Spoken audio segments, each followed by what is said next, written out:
Enquanto já temos no backstage, nos bastidores, eu prefiro dizer bastidores, a nossa querida Vânia Raj, que vai nos favorecer mais uma vez com sua observação filosófica da tua fenomenologia política e social do Brasil, nós vamos receber Rosângela de Assis, a Karen Machado, que é advogada e professora, para cobrir um espaço que estava vago e que é fundamental para uma cooperativa como a Cooperativa Comunicacional Sul, que, além de classista, socialista, antirracista, é uma cooperativa regimentalmente feminista. E nós tínhamos, desde que começou este programa, estamos na 7ª semana, este programa diário, nós tínhamos essa ausência, a ausência de uma coluna que defenda efetivamente a luta das manas, que de alguma forma esse é o nome também, parecido a isso, e que na próxima semana vai estrear também sua vinheta.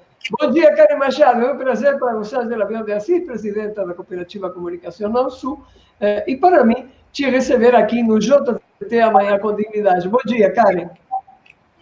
Bom dia, Raul. Bom dia, Rosângela, e todas e todos que nos acompanham no portal Desacato. É um grande prazer e uma honra fazer parte desta coluna. Espero poder contribuir com o portal, trazendo informações importantíssimas para as mulheres, né, acerca dos seus direitos, e é importante destacar aqui, Raul, que a gente vai tratar não só da questão da violência, né, contra a mulher, que é importantíssimo o tema, mas também dos direitos relativos aos direitos previdenciários, aos direitos das famílias em geral, né, além da violência doméstica, ao direito da trabalhadora, a mulher, da consumidora. Então, quando a gente fala de direito da mulher, existe um universo muito amplo e várias facetas que a gente precisa conversar e discutir e informar. Muito bem, eu estava preocupado com a produção. O que você sente, nossa presidenta? É uma cooperativa que é 95% mulheres, somos apenas 3 homens por aqui, sabe, Karen?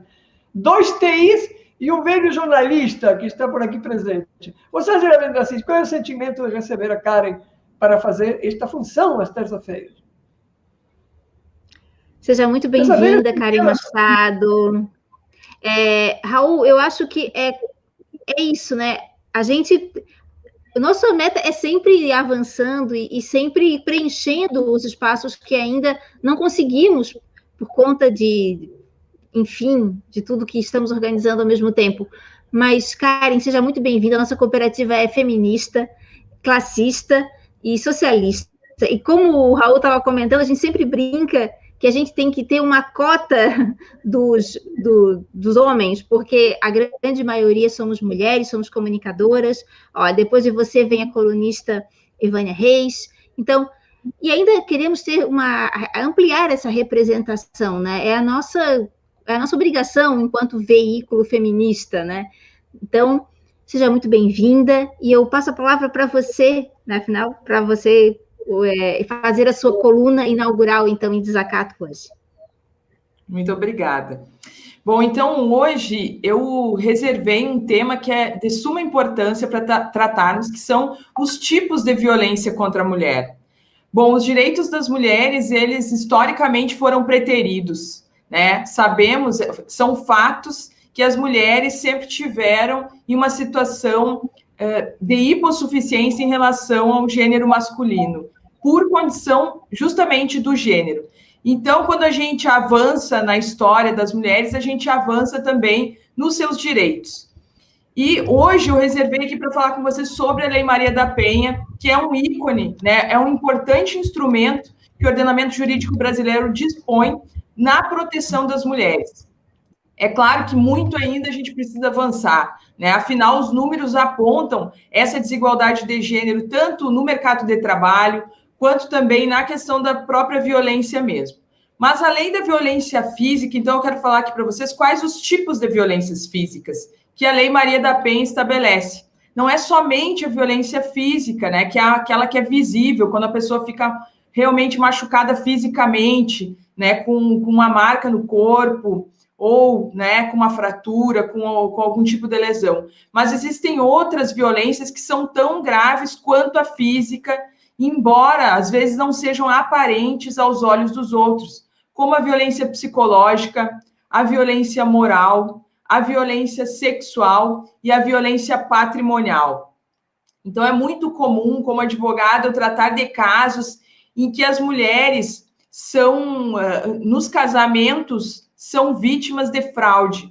Então, o marido, muitas vezes, planejando um divórcio e planejando deixar a mulher sem o patrimônio, ele começa muito antes a dilapidar o patrimônio, a vender. Às vezes, a mulher assina documentos que não sabe do que se trata, e com isso, daqui a um ano e meio, quando a coisa aflora, a situação do divórcio, ela percebe que ela foi vítima de uma fraude, muitas vezes ela fica sem nada, sem a sua casa, sem seus bens. Então, a violência patrimonial é muito grave também, e ela abarca não só essa questão que eu acabei de falar, mas, por exemplo, quando o marido pega os cartões de banco, né, usa suas senhas sem o conhecimento dela, ou quando ele obriga a mulher a assinar uma procuração e ele age em nome da mulher. A própria violência contra os animais domésticos da mulher também é enquadrada como uma violência patrimonial contra a mulher. Utilizar os seus instrumentos de trabalho, deteriorar os seus bens de trabalho, as suas vestimentas, enfim, tudo aquilo que tem relação com o patrimônio, com os bens patrimoniais da mulher, né? Reter o salário da mulher, isso acontece muito também.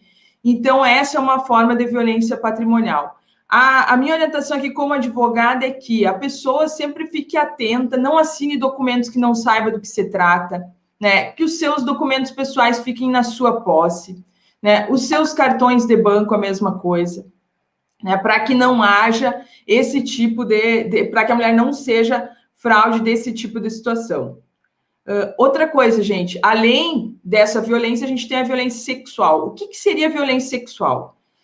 São várias formas. Por exemplo, a mais comum que todo mundo deve estar pensando agora é quando o marido, por exemplo, obriga a esposa, né, ou a namorada, enfim, a praticar atos sexuais que ela não quer, né? Pode ser qualquer tipo de ato sexual que ela não queira, um dia que ela não quer. Então, a mulher não pode se sentir obrigada a praticar um ato sexual, porque isso é uma violência. Mas quando o marido também obriga a mulher a abortar, por exemplo, é um tipo de violência sexual. Quando ele impede que ela use anticoncepcionais, também é uma violência sexual. Quando ele utiliza as fotografias, né, e expõe essa mulher, também é um tipo de violência sexual. Então, existem várias formas aí ou então obrigar a mulher a fazer coisas que ela não quer, enfim, relativas à questão sexual da mulher. A violência psicológica, ela é muito comum, e essa aqui, ela abrange, assim, todas as camadas sociais, né? E elas vão desde uma forma mais explícita, quanto formas menos explícitas, né? E aí, muitas vezes, a mulher demora, ou ela nem percebe que ela está sendo vítima dessa violência. Então, existe aquele exemplo que é muito comum nas cartilhas, inclusive, né, de combate à violência contra a mulher, que seria, por exemplo, quando o marido, o companheiro, ele fala: tu não vai conseguir ninguém além de mim, né? Tu vai ter que se prostituir para se manter. Existe esse tipo de discurso. Você não vale nada, você não sabe fazer nada, não presta para nada, né? E, às vezes, existem outras coisas, por exemplo, rebaixar o trabalho da mulher, não valorizar o trabalho da mulher, né? Reforçar essa ideia de que ninguém gosta de ti, né? Se tu não ficar comigo, tu vai ficar sozinha. Então, são formas de violência. O que é a violência psicológica? Quando afeta a psique, né, da pessoa. De alguma maneira, ela se sente ali, enfim, se sente violentada emocionalmente, né? E aquilo ali, muitas vezes, a consequência disso não é de um dia para o outro, mas é um acúmulo, né, que vai acontecendo. Ele isola a mulher, muitas vezes ela não tem contato para ela, e aí, às vezes, ela não tem referência, não tem padrão para entender que aquilo que ela está passando ali é um ato de violência. Então, é muito comum eu ver mulheres que estão numa situação de violência, mas elas não têm essa consciência disso. Por isso que é tão importante esse espaço aqui no Desacato, né, Rô? Para que as mulheres possam ter mais acesso a esse tipo de conteúdo. Exato, eu tenho certeza que você vai trazer muitas informações, Karen, que serão preciosas para que a gente amplie essa consciência nas mulheres, né, desses estranhamentos que elas sentem, tem um fundo, tem uma razão de ser, né, e aí elas vão começar a compreender o que está acontecendo e quais são os seus direitos nessas situações, né?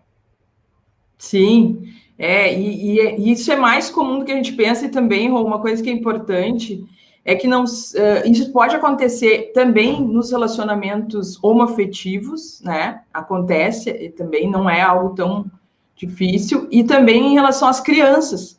As crianças, mulheres, crianças também são protegidas pela Lei Maria da Penha, né? E até eu vi um filme passado pela Ana Laura, inclusive, esses dias, onde uma mulher deu um depoimento falando que, se queixando da Lei Maria da Penha, porque na compreensão dela, ela não estava sendo efetiva, porque ele debochava da Lei Maria da Penha, o agressor.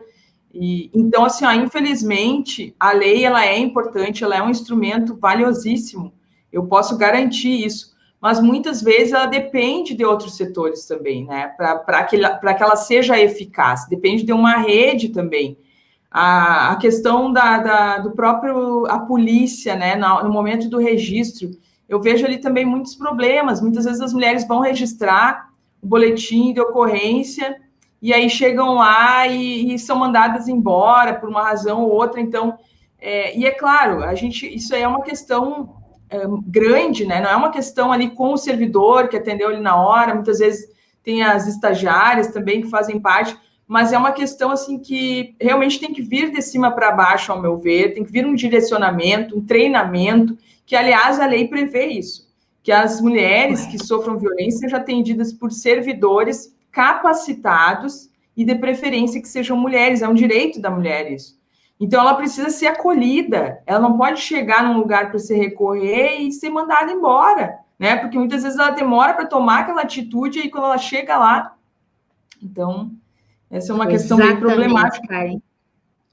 Então, você que está nos acompanhando, toda terça-feira, Karen Machado, advogada, estará aqui conversando conosco sobre o direito das manas. Muito obrigada, Karen. Até semana que vem. Um abraço. Muito obrigada, Portal Desacato. Um grande beijo e até terça-feira que vem.